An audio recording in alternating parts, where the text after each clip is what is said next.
السلام علیکم ورحمۃ اللہ وبرکاتہ۔ بسم اللہ الرحمن الرحیم۔ حضرت ابو ہریرہ رضی اللہ تعالیٰ عنہ سے مروی ہے کہ میں نے رسول اکرم صلی اللہ علیہ وسلم سے عرض کی، اے اللہ کے رسول صلی اللہ علیہ وسلم، ہمیں جنت کے بارے میں بتائیے گا۔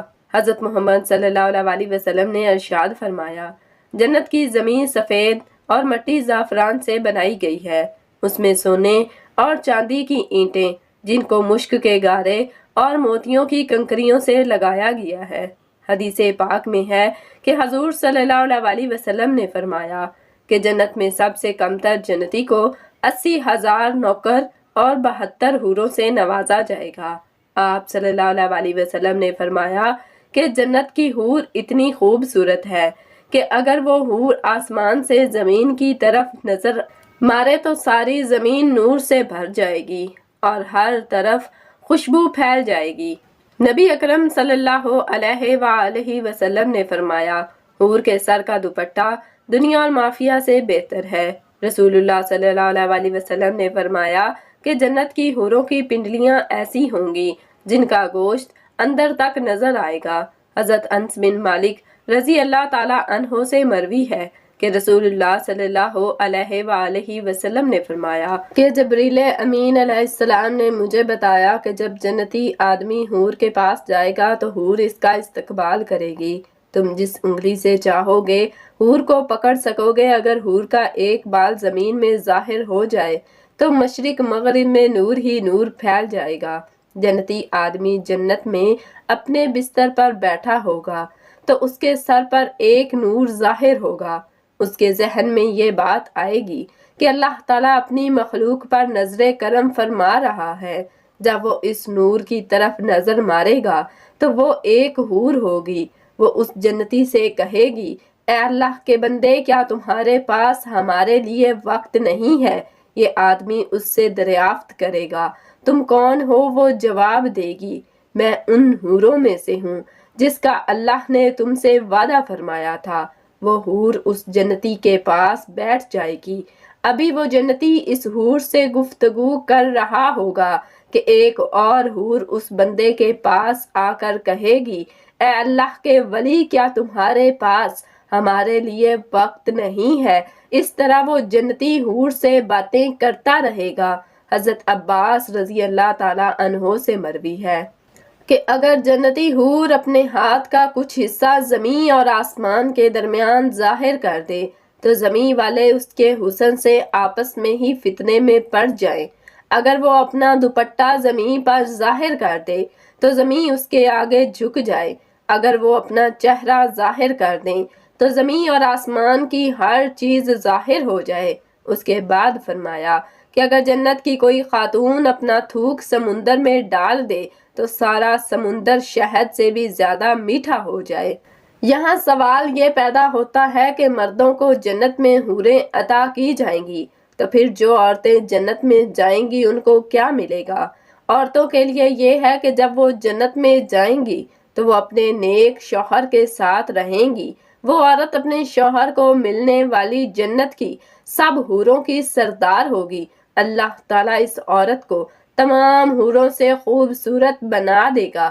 یہ دونوں میاں بیوی ایک دوسرے کے ساتھ بہت زیادہ پیار کریں گے۔ یہ دونوں میاں بیوی جنت میں رہیں گے۔ جو عورت کمواری فوت ہو جائے گی اس کو جنت میں اختیار دیا جائے گا کہ وہ جنت میں جس مرد کے ساتھ رہے گی اس کا نکاح اس مرد کے ساتھ کر دیا جائے گا۔ ایک عورت نے حضرت محمد مصطفیٰ صلی اللہ علیہ وسلم سے دریافت کیا، جب کسی عورت کا شوہر فوت ہو جاتا ہے ہم اس کے بعد دوسرے سے نکاح کر لیتی ہیں، ان میں سے جنت میں اس عورت کا شوہر کون ہوگا؟ حضرت محمد صلی اللہ علیہ وسلم نے فرمایا، عورت جس مرد کے ساتھ چاہے گی جنت میں رہ سکے گی، یعنی ان دونوں میں سے جس کے ساتھ چاہے گی وہ رہ سکتی ہے۔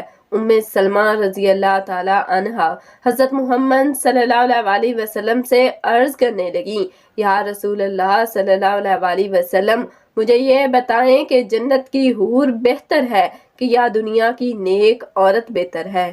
آپ صلی اللہ علیہ وسلم نے فرمایا کہ دنیا والی عورت کو جنت والی عورت پر فضیلت حاصل ہوگی، جو باہر والے کپڑے کو اندر والے کپڑے پر حاصل ہوتی ہے۔ ام المومنین حضرت عائشہ صدیقہ رضی اللہ تعالی عنہا فرماتی ہیں کہ جب میں نے یہ سنا تو میرے دل پر بہت بڑا صدمہ لگا اور جلدی سے گھر واپس آ کر حضور صلی اللہ علیہ وسلم کا انتظار کرنے لگی۔ جب آپ صلی اللہ علیہ وسلم مسجد سے تشریف لائے تو میں آپ صلی اللہ علیہ وسلم کے سامنے آئی اور سلام کیا۔ آپ نے سلام کا جواب دیا لیکن چہرہ دوسری طرف پھیر لیا۔ میں دوسری طرف سے آئی مگر حضور صلی اللہ علیہ وسلم نے اپنی نگاہیں دوسری طرف کر لیں۔ آپ کی خاموش نگاہوں نے مجھے بہت ساری باتیں سکھا دی تھیں۔ اس وقت آپ صلی اللہ علیہ وسلم کی طبیعت پر بوجھ ہے اور آپ مجھ سے کوئی بات نہیں کرنا چاہتے۔ میں نے سوچا کہ چلو میں اپنے ماں باپ کے گھر چلی جاتی ہوں تاکہ صحیح حالات کا پتہ چل سکے کہ آخر میرے بارے میں کیسی کیسی باتیں کی جا رہی ہیں۔ تو میں نے گھر جانے کی اجازت چاہی تو آپ صلی اللہ علیہ وآلہ وسلم نے اشارے سے فرما دیا کہ ہاں چلی جاؤ۔ ام المومنین حضرت عائشہ صدیقہ رضی اللہ تعالی عنہا فرماتی ہیں کہ جب میں گھر پہنچی تو میری امی نے دروازہ کھولا۔ میں نے دیکھا کہ میری امی کی آنکھیں رو رو کر لال ہو چکی ہیں، پریشانی چہرے کے ساتھ وہ میرے سامنے کھڑی ہیں۔ میں نے پوچھا کہ امی کیا ہوا، لیکن وہ بالکل خاموش رہیں، مجھے کوئی جواب نہ دیا اور ان کی آنکھوں سے آنسو ٹپکنا شروع ہو گئے۔ میں نے پوچھا امی میرے ابو کدھر ہیں؟ تو انہوں نے چارپائی کی طرف اشارہ کر دیا۔ میں نے دیکھا کہ میرے ابو حضرت ابوبکر صدیق رضی اللہ تعالی عنہ چارپائی پر بیٹھے قرآن پڑھ رہے ہیں۔ ایک آیت پر ان کی آنکھوں سے آنسو برابر گرتے جا رہے تھے۔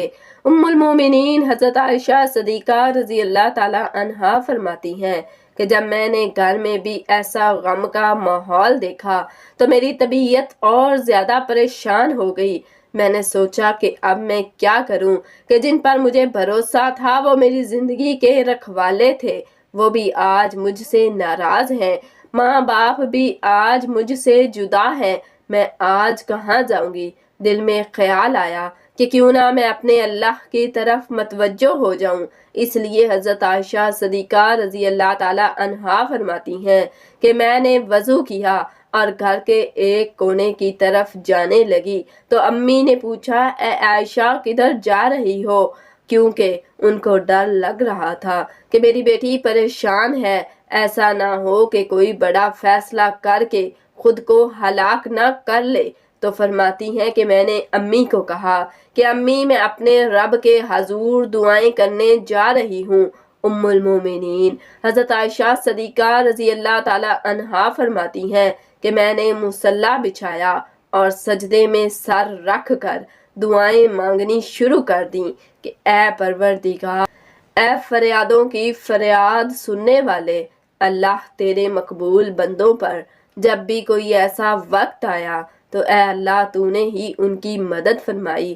اے اللہ جب یوسف علیہ السلام پر الزام لگایا گیا تھا تو آپ نے ایک بچے سے گواہی دلا کر انہیں بچایا۔ اے اللہ حضرت مریم علیہ السلام پر الزام لگایا گیا تھا تو آپ نے ہی ان کے شیر خوار بچے سے پاک دامنی کی گواہی دلوائی۔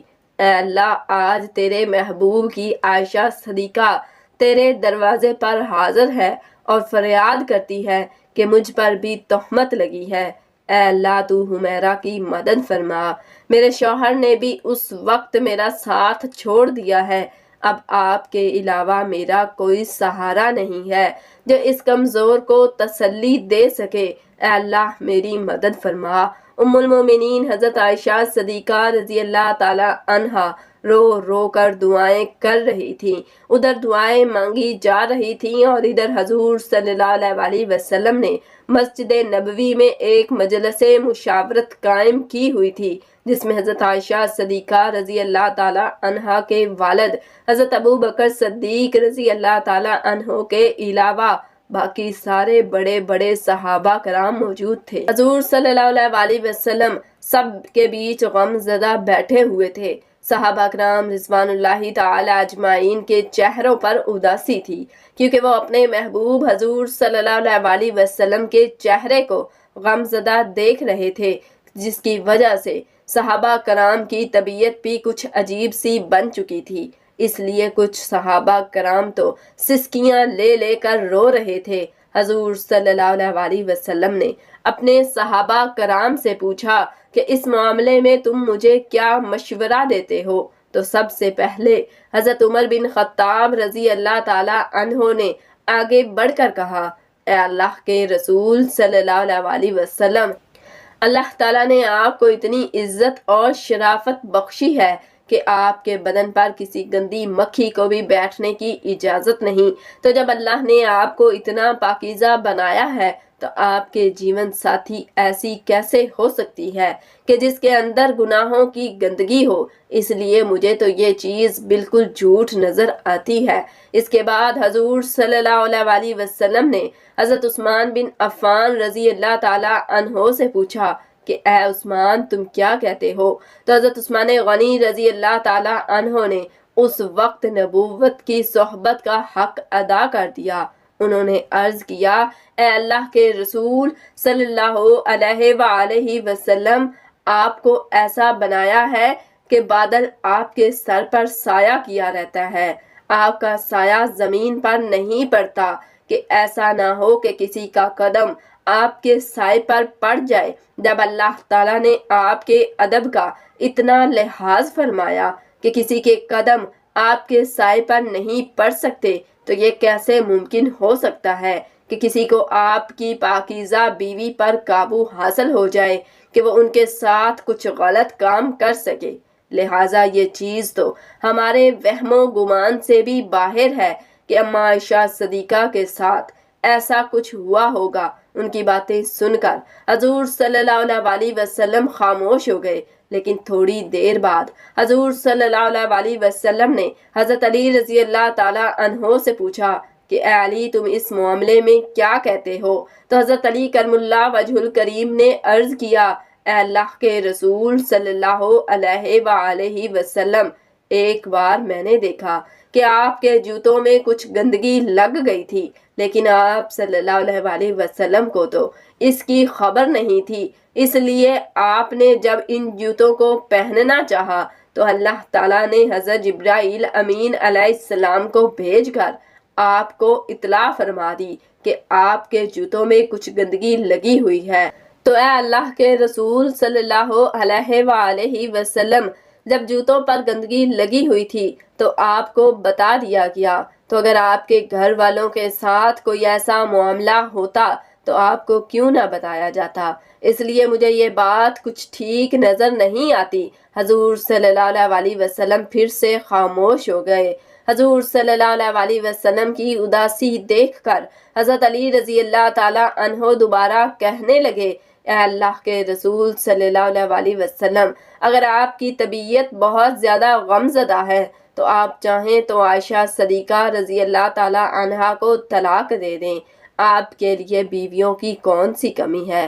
اللہ تعالیٰ آپ کو کوئی اور جیون ساتھی عطا فرما دیں گے۔ ان کی یہ بات سن کر عمر بن خطاب رضی اللہ تعالی عنہ تڑپ اٹھے اور کھڑے ہو کر کہنے لگے، اے اللہ کے رسول صلی اللہ علیہ وسلم، آپ یہ ارشاد فرمائیں کہ عائشہ صدیقہ رضی اللہ تعالی عنہا سے نکاح آپ نے اپنی مرضی سے کیا تھا یا آپ کو اللہ نے کہا تھا کہ عائشہ سے نکاح کر لو؟ تو حضور صلی اللہ علیہ وسلم نے انگلی سے آسمان کی طرف اشارہ کر کے بتا دیا کہ یہ حکم مجھے اللہ کی طرف سے دیا گیا تھا کہ عائشہ سے نکاح کرو۔ تو اس پر حضرت عمر رضی اللہ تعالی عنہ فرمانے لگے، اے اللہ کے رسول، اب آپ مجھے چھوڑ دیجئے، ان منافقوں کو چھوڑ دیجئے، میری تلوار جانے اور ان منافقوں کی گردن جانے، وہ اللہ کے پسند کی عورت کے بارے میں ایسی باتیں کر رہے ہیں، میں ان سبھی کی گردنیں اڑا دوں گا۔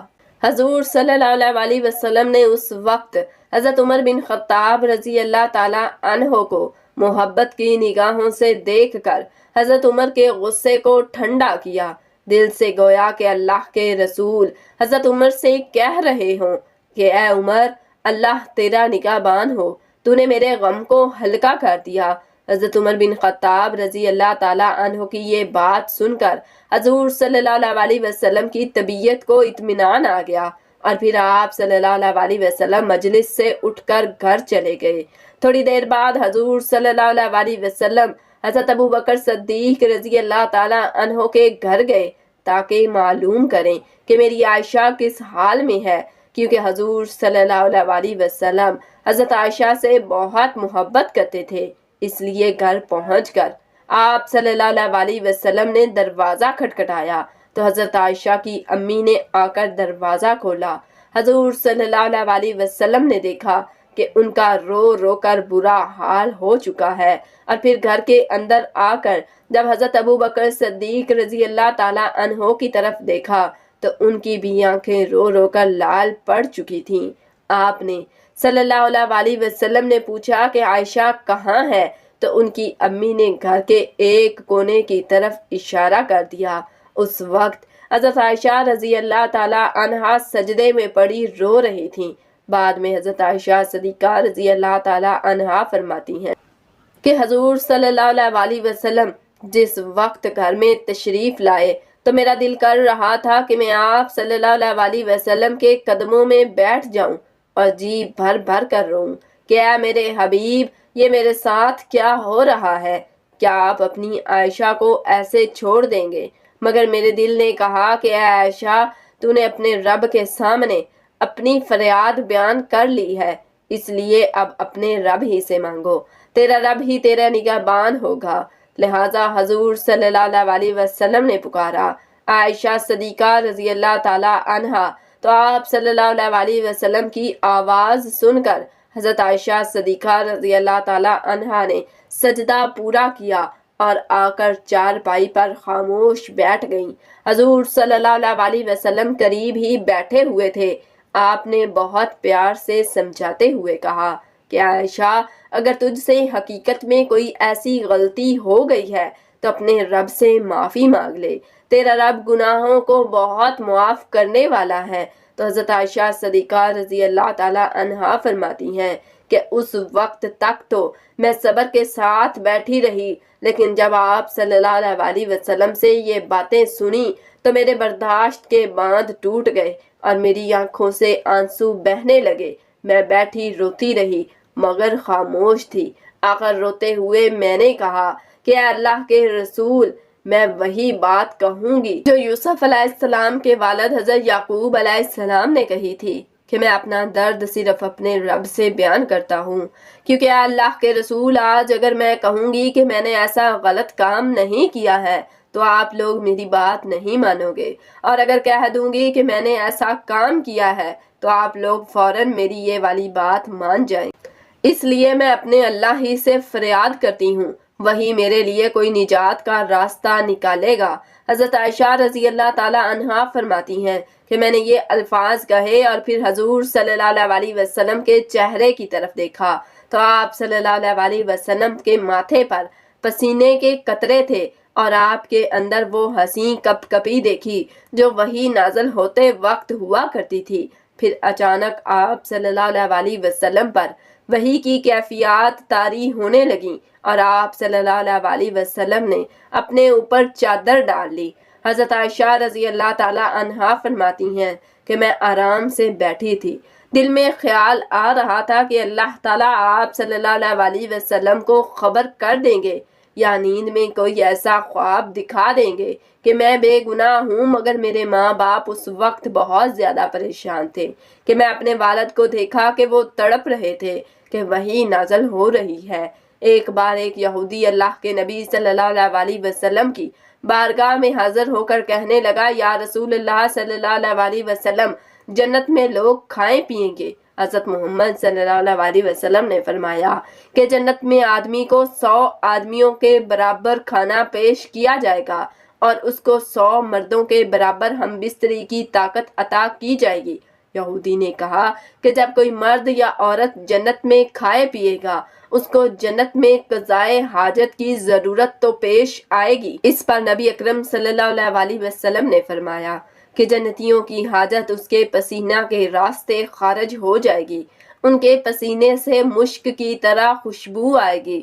جنت میں انسان جو کچھ چاہے گا اس کو وہ عطا کیا جائے گا۔ ایک اور روایت میں ہے کہ مرد اپنا ہاتھ اس حور کی کمر پر رکھے گا تو سامنے طرف سے سینہ کی طرف سے کپڑے اور گوشت کے اندر سے اپنا ہاتھ دیکھ لے گا۔ مزے کی بات یہ ہے کہ مرد جب بھی حور سے صحبت کرنی جائے گا تو اسے ہر بار کمواری ہی پائے گا، لیکن اس ہم بستری سے کسی کو کوئی تکلیف نہ ہوگی اور نہ ہی کوئی رطوبت اور خون کا اخراج ہوگا۔ مرد اپنی حور کے جسم کو ویسا ہی پائے گا جیسا وہ چاہے گا۔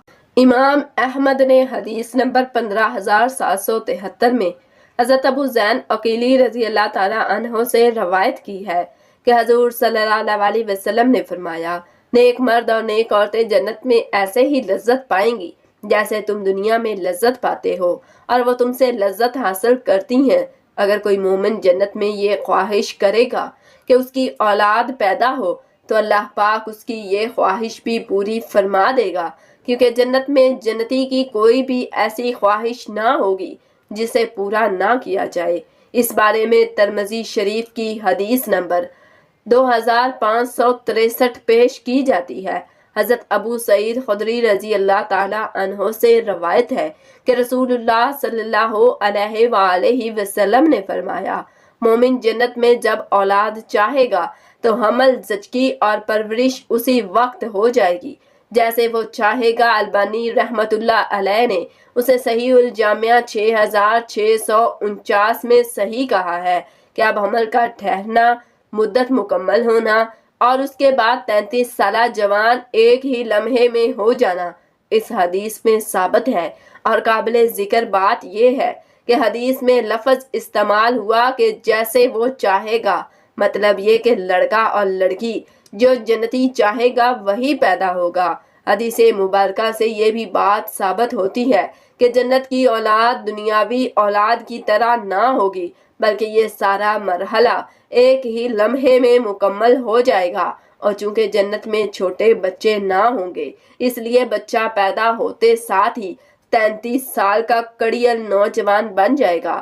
اللہ تعالی ہمیں نیکوکاروں میں شامل فرمائے اور ہمارا خاتمہ بالخیر فرمائے، آمین ثم آمین۔ ناظرین، کمنٹ باکس میں اللہ تعالیٰ کے 99 ناموں میں سے ایک نام ضرور ٹائپ کیجئے گا۔ جزاکم اللہ خیرا کثیرا۔